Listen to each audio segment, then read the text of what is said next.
Hello friends, welcome back to my channel Shragvi tailors. Last వీడియోలో అయితే నేను నారు ఏ విధంగా పోసుకుంటానేది మీకు చూపించాను కదండి.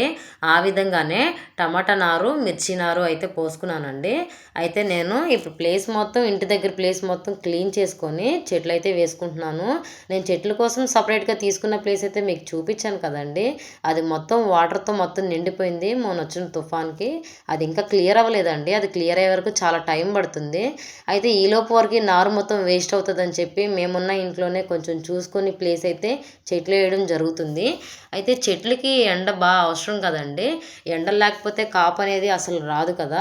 అయితే మా ఇంటి దగ్గర అయితే చెట్లు మొత్తం చుట్టూరు చెట్లే ఉంటాయండి. అయితే నీడకి కాపు రాదని చెప్పి నేను ఈ ప్లేస్ అయితే సెలెక్ట్ చేసుకొని ఇక్కడైతే వేయడం జరుగుతుంది. అయితే ఈ చెట్ల కోసం అయితే నేను మా ఆయనతో పెద్ద యుద్ధమే చేశానండి. ఆ చెట్లు అక్కడ ఎండ తగలదని మా ఆయన, ఎండ తగిలిద్దని నేను. ఎట్లా అయితే మొత్తానికి చెట్లు అయితే వేశానండి. కాపు అయితే ఎట్లా వస్తుందో చూడాలి. నేను చూసి మళ్ళీ ఇవి మంచిగా ఉంటే మీకైతే అప్డేట్ ఇస్తానండి. Thank you so much.